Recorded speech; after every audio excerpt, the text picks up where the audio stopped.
Sarah was in a hospital room. It was very clean and quiet. She sat on a hospital bed, wearing a special gown. For 10 long years, Sarah had felt a deep sadness, a heavy feeling that stayed with her every day. She had tried many different medicines.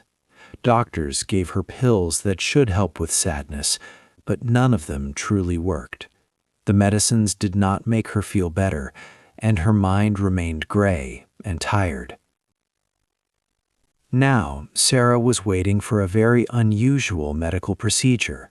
It sounded almost like something from a science fiction movie. Doctors were going to put human waste material from another healthy person into Sarah's body. This was not to fight a known infection. The surprising goal was to cure her decade-long depression. For a very long time, doctors thought that all answers for mental health problems were only in the brain. They focused on brain chemicals, but for Sarah, the real problem and the solution seemed to be not in her head, but in an organ she had always ignored, her gut or stomach area. Inside Sarah's gut, there lived a huge, hidden community. It was a universe of tiny living things, too small to see without a microscope. There were trillions of them, mostly bacteria. These tiny beings were like the ghosts in the machine, a part of her, yet not quite her. But here was the twist. These ghosts were not just one spirit. They were a community of countless bacteria, living and working together inside her body. They were always busy, making chemicals and sending signals. These bacteria were not just passive guests.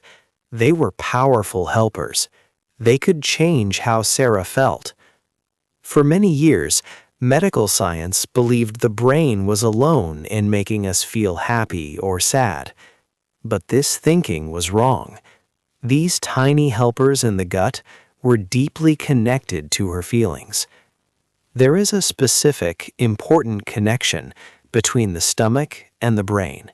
It is like a secret road or a hidden conversation that many doctors did not understand for a long time. They focused on the brain alone. But this constant talk between the gut and the brain is very important. Understanding this link is the key. It can unlock happiness and help people like Sarah find joy again. 2. The body's hidden line. The story so far has shown us that our minds and bodies are deeply connected through something more than just thoughts. Now, let's see the physical connection. Think of your brain and your stomach as two important cities. How do they talk to each other? They use a special road, or rather, a very long nerve. This is called the vagus nerve. The vagus nerve is the biggest nerve in your body. Its name means wanderer in an old language, and that's exactly what it does. It starts at the very bottom of your brain.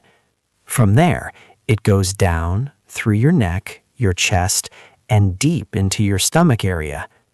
It's like a main highway with many exits that connect to almost every major organ, especially your gut. Where it reaches your intestines, it spreads out, forming many small branches. These branches have tiny parts that can feel and taste what is happening inside your stomach. You might think that your brain just sends orders down this nerve to your stomach, for example, telling it to digest food. But the vagus nerve is much smarter than that. It's a two-way street. Yes, your brain sends messages down, but most of the time, the vagus nerve is sending messages up to your brain. It sends constant reports from your gut. It tells your brain about the food you've eaten, about how your intestines are feeling, and even about the tiny living things inside your stomach. This is not just simple talking. It's a never-ending conversation. Your gut and brain are always in touch, exchanging information. This constant talk, This dialogue plays a big part in how you feel every day. It helps decide your mood, your energy, and even how you react to things. It shows that your mind is not alone in your head. It works together with your whole body, especially your stomach. Now, let's think about happiness. When people talk about feeling happy, they often think about a special chemical. This chemical is called serotonin. Many people believe that serotonin is mostly found and made in the brain. They think that if you don't have enough serotonin in your brain, you might feel sad. This idea has been around for a long time. But what if I told you that almost all of your body's serotonin, about 90 to 95% of it, is made in a surprising place? It's not in your brain at all. This chemical, which is so important for how happy you feel, is actually made somewhere else in your body. We will learn exactly where and how this happens in the next chapter. This important fact changes how we think about our feelings.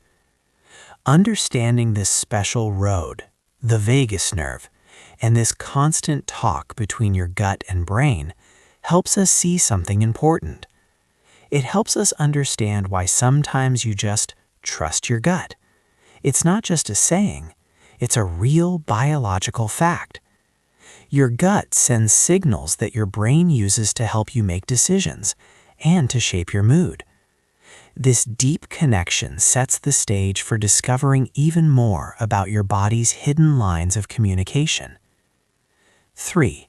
The factory inside you. In the last chapter, we talked about a special chemical linked to happiness. Many people think this chemical, called serotonin, is mostly made in the brain, but this is not true. In fact, most of the serotonin in your body, about 90 to 95%, is made in your gut. It is produced in a part of your intestines called the colon, not in your brain. This discovery is a big surprise for many scientists and doctors. So, how does this happen? The answer lies with the tiny bacteria living inside you. These helpful bacteria work like a small factory. They do not make serotonin directly. Instead, they produce special chemicals called short-chain fatty acids, or SCFAs. These SCFAs are like secret keys. They are made when your gut bacteria eat and break down dietary fiber, the parts of plant foods that your body cannot digest itself. Think of fiber as food for your good bacteria. When bacteria digest fiber, they release these SCFAs. These SCFAs then travel through your gut. They find special cells in the lining of your colon. These cells are called enterochromaffin cells. When the SCFAs touch these cells, they tell the enterochromaffin cells to start making serotonin. It's like a signal from the bacteria to your own body cells. Once made, this serotonin goes into your bloodstream. From there, it can travel around your body. Although this serotonin from your gut does not directly cross into your brain in large amounts, it still has a big effect. It talks to the nerves in your gut, and these nerves then send messages to your brain through the vagus nerve, influencing how you feel. But the SCFAs do more than just help make serotonin. They can also travel directly to your brain. Once there, they help to keep your brain healthy in other ways. For example, they can reduce inflammation, which is swelling that can harm brain cells. They also help your brain grow new connections, which is important for learning and good mood. So, these tiny chemicals from your gut bacteria are like messengers with many important jobs.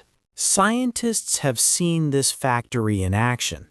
For example, studies with animals that have no gut bacteria show very low levels of serotonin in their colon. But when these animals get some helpful bacteria, their serotonin levels go back to normal. This shows how important these gut bacteria are for making the chemicals that affect your happiness. This means your mood and feelings of happiness are closely linked to the health of your gut bacteria. They are like a factory working inside you to create joy. But what happens if something goes wrong with this factory? What if these important bacteria are accidentally harmed or even killed?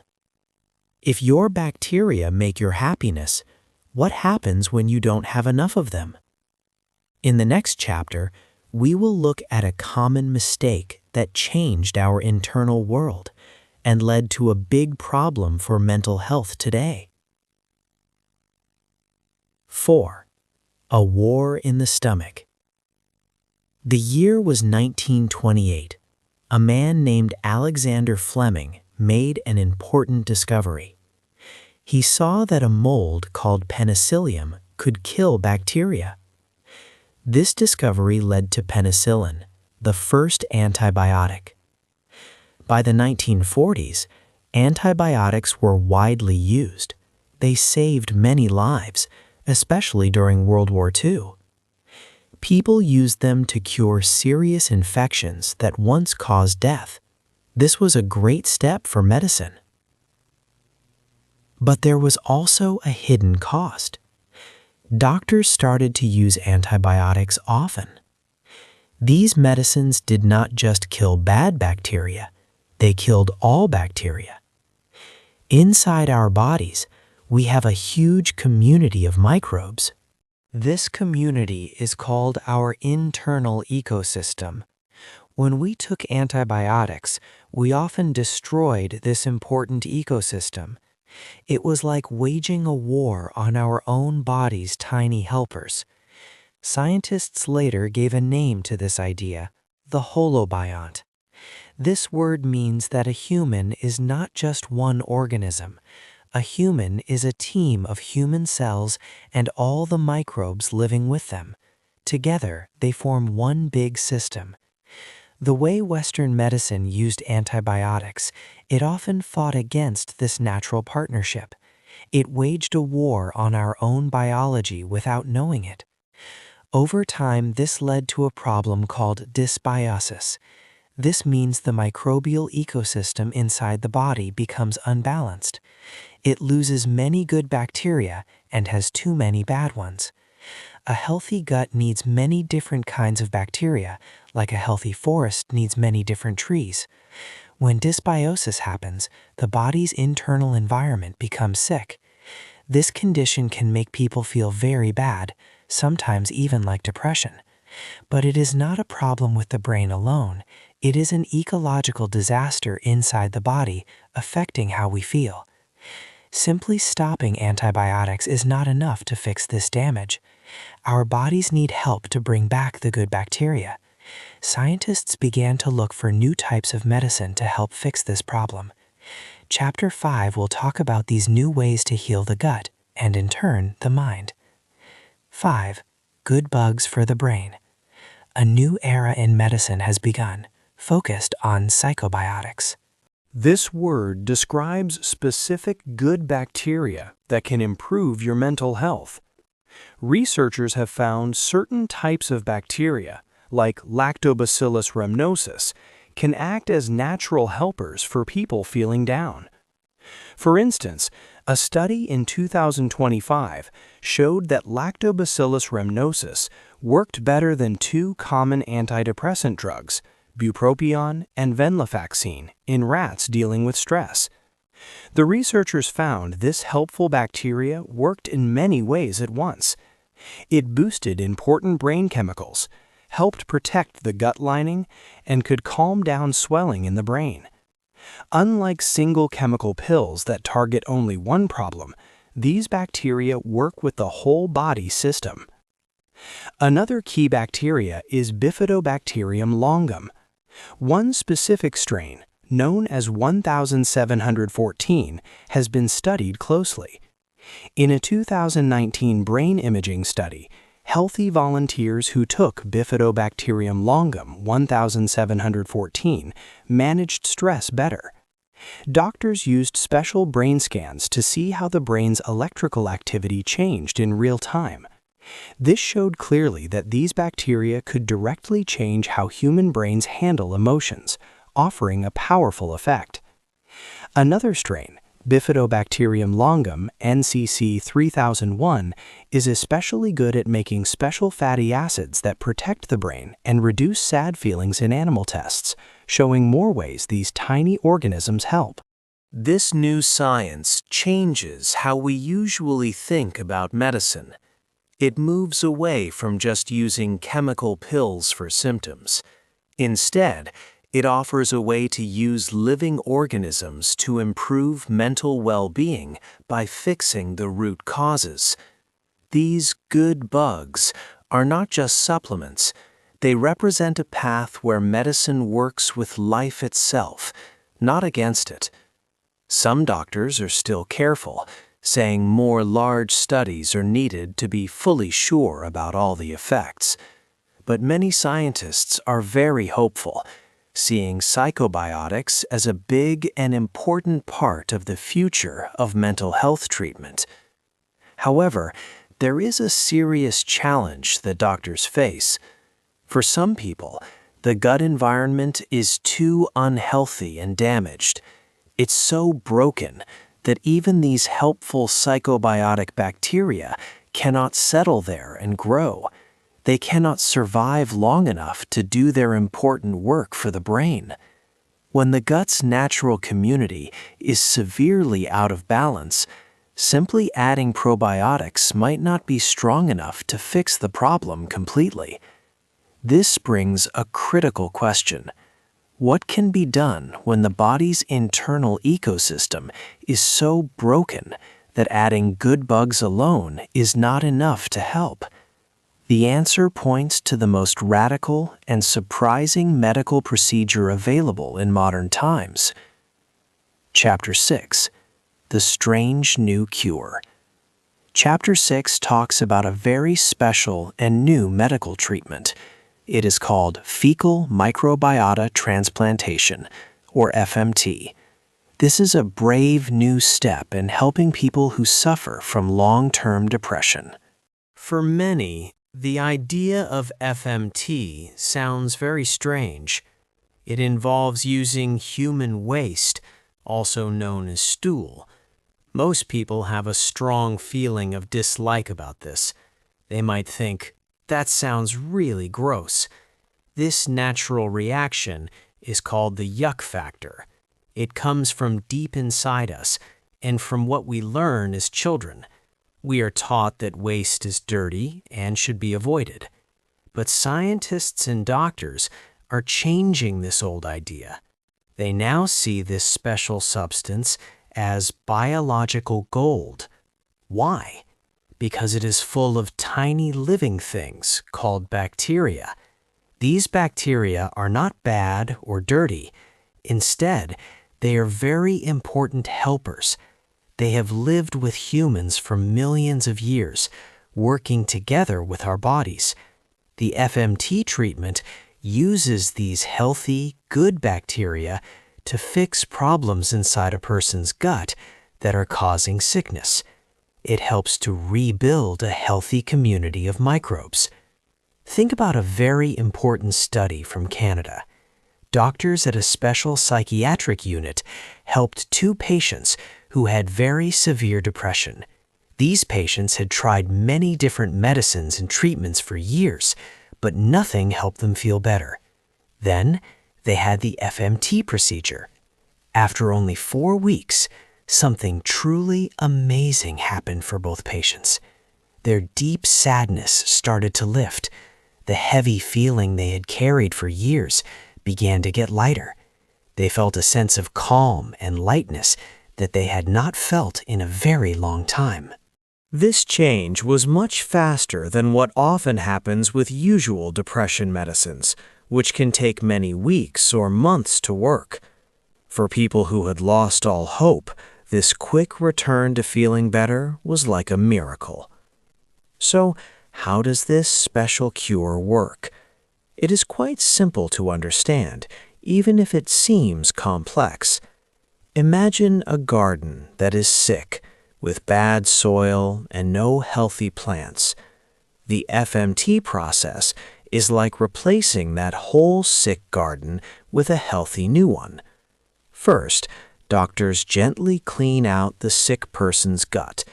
This removes the unhealthy bacteria. Next, they take a small amount of human waste from a donor. This donor is a very healthy person who is checked carefully. Doctors then put this healthy material, which has billions of good bacteria, into the sick person's gut. These new, healthy bacteria start to grow and create a thriving new ecosystem. This new gut environment can then send good signals to the brain, helping it to make important chemicals that bring feelings of happiness and well-being. It is like giving the body a fresh start with a new, healthy internal world. This powerful change brings up a very deep question. If swapping bacteria can make you feel happy and even change parts of your personality, are you still the same person you were before? You might start to enjoy different things or feel more hopeful about life. Your mood and even your reactions to things could be different. This makes us think about what truly makes you, you. Is it only your brain? Or is it also the tiny world of bacteria inside you? This is a philosophical puzzle that shows how closely our body and mind are connected. It forces us to think about where our identity really comes from. 7. Food and feelings. This chapter is about how the food you eat can change your feelings. It is not about losing weight. It is about feeding the tiny helpers, or ghosts, inside your body. These are the trillions of bacteria in your gut. They need certain foods to be healthy and healthy. For many years, people ate food full of fiber. This kind of food helped good bacteria grow strong. Our ancestors' diets were very rich in plants, vegetables, and whole grains. These foods provided a feast for the diverse community of microbes inside them. But today, many people eat a modern diet. This diet has a lot of processed foods like sugary drinks, fast food, and snacks. It includes refined carbohydrates, which are grains stripped of their fiber, and industrial oils. These foods are easy for your human body cells to digest, but they do not feed your gut bacteria. They mostly pass through your upper digestive system without giving the important bacteria in your colon what they need. When good bacteria do not get the right food, they become weak and fewer in number. The variety of bacteria in your gut goes down. This creates an imbalance called dysbiosis. A healthy gut needs many different kinds of bacteria, like a healthy forest needs many kinds of trees. If your gut loses its good bacteria, the entire system becomes fragile. This can make you feel unwell, and it can affect your mood. So, what should you eat to help your good bacteria? The answer is fiber. Special kinds of fiber are called prebiotics. Think of prebiotics as fertilizer for your good gut bacteria. These are special plant fibers that your body cannot digest, but your gut bacteria can.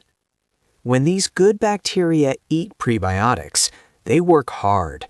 They make important chemicals for you. These chemicals are called short-chain fatty acids. We learned earlier that these fatty acids are crucial. They help your body make serotonin, a chemical linked to happiness, mostly in your gut. Short-chain fatty acids also travel to your brain, where they help protect your brain cells and keep them healthy. They reduce inflammation, which can be bad for your mood.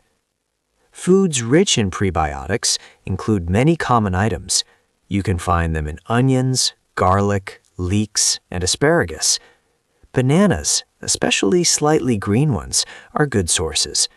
Oats, barley, and other whole grains also provide these helpful fibers. Eating these foods every day gives your gut bacteria what they need to thrive and make these beneficial chemicals for your well-being. Remember, Fecal microbiota transplantation, or FMT, is a powerful treatment for very serious cases of depression when other things have failed. But for most people, changing your diet is a very powerful and practical tool.